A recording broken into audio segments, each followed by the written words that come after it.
didn't know until this day that it was Barzini all along. For a week now, Senator Clinton has bashed Senator Obama and even possibly won votes based on the story that Obama had publicly railed against NAFTA, while a memo by a Canadian diplomat claimed Obama's campaign secretly assured them his stand, quote, should be viewed as more about political positioning than a clear articulation of policy plans.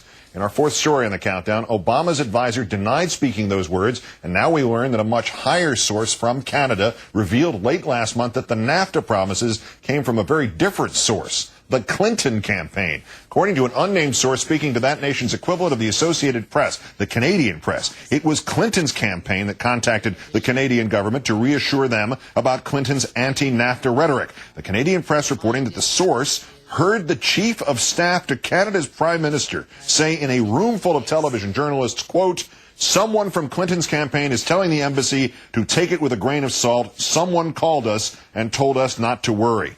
Let's turn now to MSNBC political analyst Howard Fineman, of course, the senior Washington correspondent for Newsweek magazine. Howard, good evening. Hi, Keith.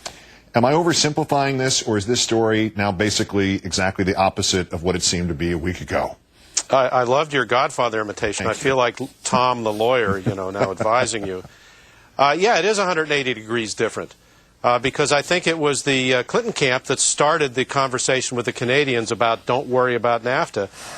But the Obama campaign really either didn't know about it or didn't realize it at the time. Yeah, when the story first broke, there was a mention, although much obscure relative to the Obama stuff, of Clinton's camp doing something like this, but Canadian TV focused on Obama.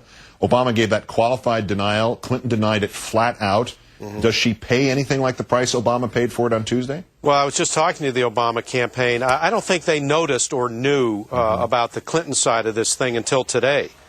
And so far they haven't decided to make a big issue of it because they think the far more fundamental issue is that over the last few years, Hillary has had a lot of nice things to say about NAFTA.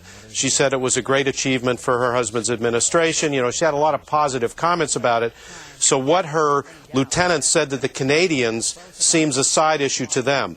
But as you point out, the question is really about truthfulness, a flat denial of something that wasn't true. They haven't gotten to that point yet, but I'm sure they will. I just talked to some of their top people who said they're looking at it very carefully.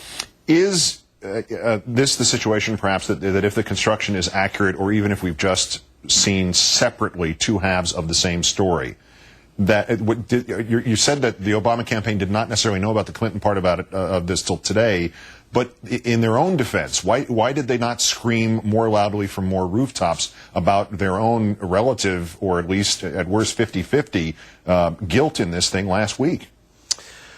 Well, because I think they think, perhaps mistakenly, but they think they have the upper hand on the NAFTA debate.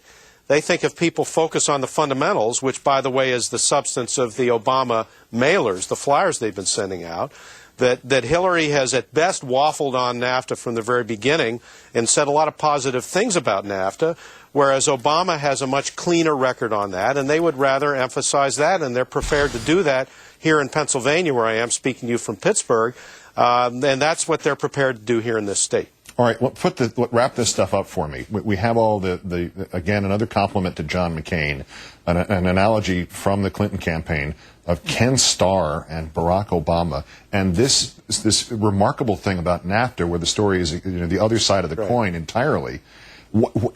I can't follow the Clinton campaign anymore. What is going on? I thought things turned around for them Tuesday night. This thing seems like it's crashed after the best day of the campaign so far. Well, I think they're still flailing around for exactly what tack to take. Maybe the red phone worked a little bit in Texas. Maybe the NAFTA dust-up worked a little bit in Ohio. But they're still having trouble basically distinguishing their message from Obama's message, and saying that their message, the Clinton message, is also one of hope and optimism about the future of the country.